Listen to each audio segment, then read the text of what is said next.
Hello students, आज हम solve करेंगे फर्स्ट चैप्टर के मोस्ट इम्पोर्टेंट क्वेश्चंस जो एग्जाम में बार बार रिपीट होते हैं। तो फर्स्ट चैप्टर के क्वेश्चन देखो। First question, prove that under root 5 is irrational. हमें अंडर रूट 5 को इरेशनल प्रूव करना है। तो इसका सॉल्यूशन कैसे होगा? Let let under root 5 is rational, therefore under root 5 is equal to a upon b, where a and b are co-prime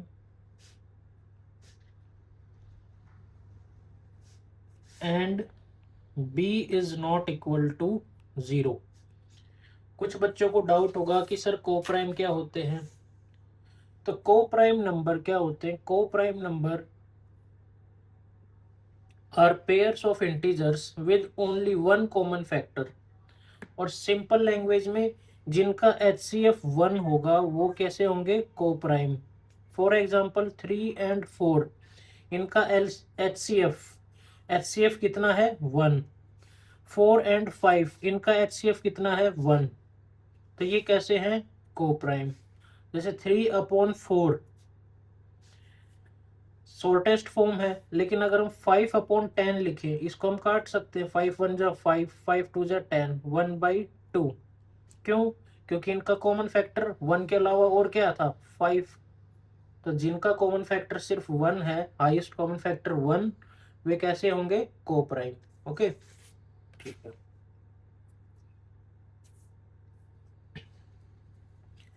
यहां पर b, अब ये क्या हो जाएगा? Under root 5 b is equal to a।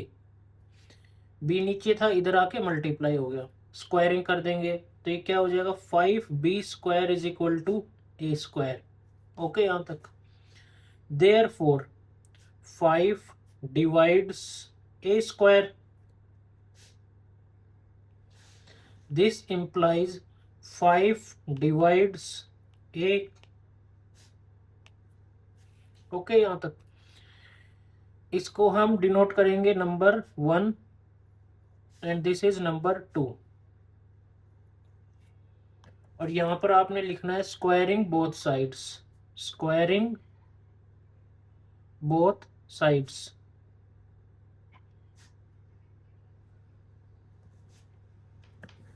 अब हम let a is equal to let a is equal to 5c, where c is an integer. c क्या है? इंटीजर। a की वैल्यू यहां से पुट करेंगे। a की वैल्यू क्या है? Under root 5b is equal to 5c।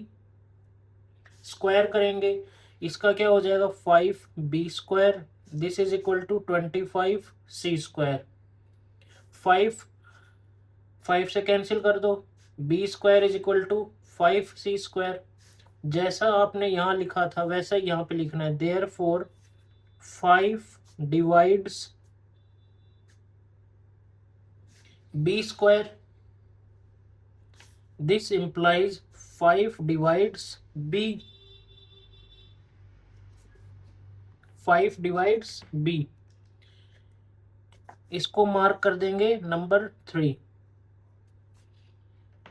और इधर क्या लिखेंगे? Squaring both sides. Squaring both sides.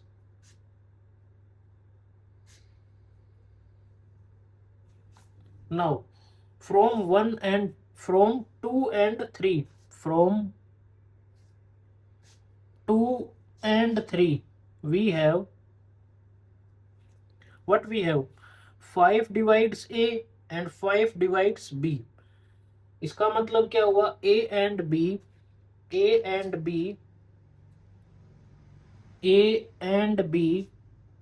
have 5 as a common factor,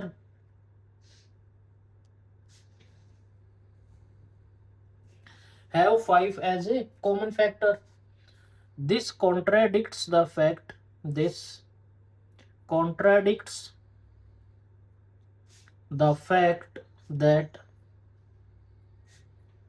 A and B are co-prime. Therefore our assumption या फिर supposition, therefore our supposition is wrong. Hence under root 5 is irrational. Under root 5 कैसा है? Irrational. Rational हमने माना था, contradiction आया तो क्या हो जाएगा ये अब? इरेशनल. ये आपके 3 मार्क्स का क्वेश्चन है. मूव करते हैं second question.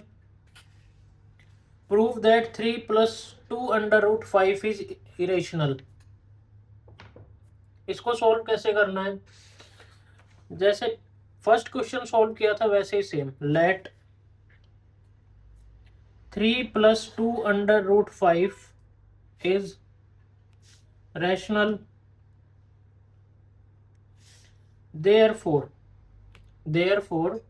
3 + 2 under root 5 is equal to A upon B, where A and B are co-prime. A and B are co-prime and B is not equal to 0. Okay, तो यहां से हमें under root 5 की value क्या आ जाएगी? Under root 5 देखो 3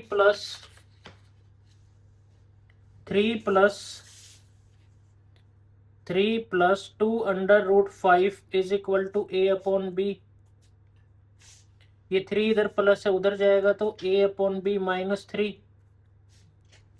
A -3B upon B 2 under root 5 is equal to, ये 2 इधर मल्टीप्लाई का उधर जाएगा, A -3B upon 2B. Under root 5 की वैल्यू कितनी आ गई? अंडर रूट 5 की वैल्यू कितनी आ गई? A -3B upon 2B. Okay, यहां तक. Since A and B are integers, therefore A -3B upon 2B is rational. But under root 5 is irrational. Under root 5 कैसा है? Irrational. Therefore our supposition is wrong. Hence 3 + 2 root 5 is irrational. 3 + 2 root 5 is irrational. ये आपके 2 marks में आएगा. Move करते हैं next question. Given that HCF of 306 and 657 is equal to 9 और हमें इसका LCM निकालना है. यहाँ पर फॉर्मूला कौन सा यूज होगा? LCM multiply HCF is equal to product of two numbers is equal to product of numbers. LCM की जगह LCM लिख देंगे. LCM HCF कितना दे रखा है? 9 is equal to 306 multiply 657. Okay, यहां तक.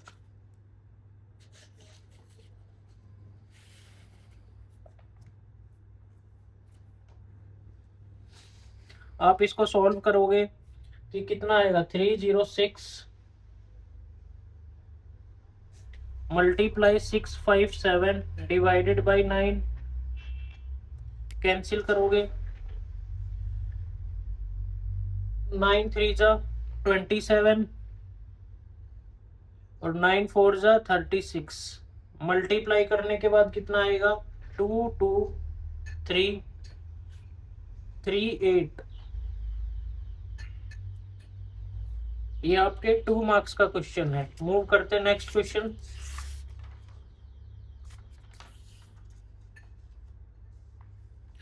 चेक वेदर 6 की power n can and with digit 0 for any natural number n।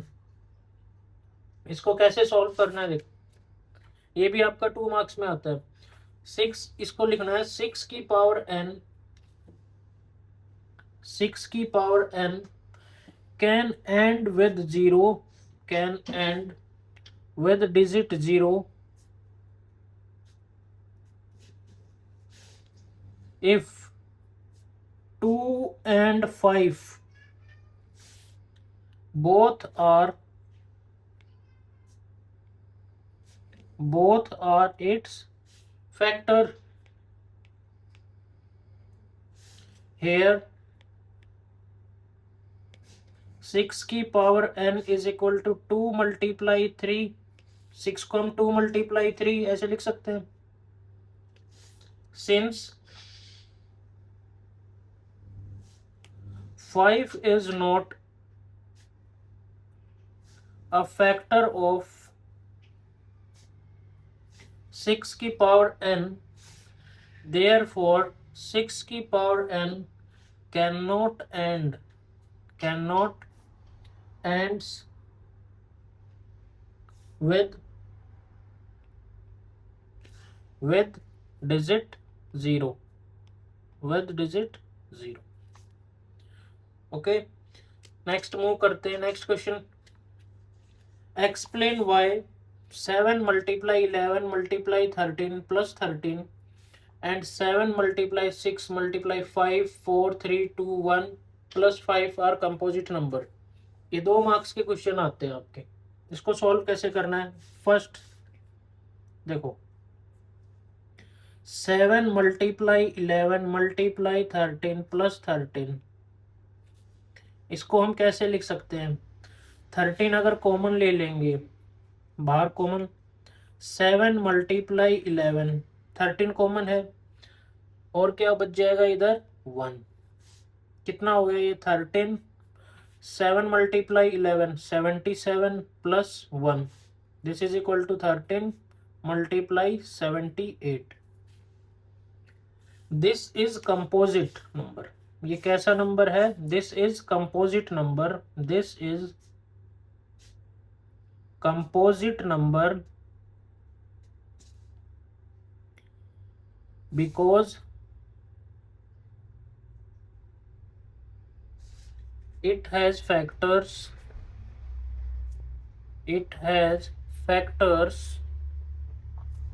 13 and 78।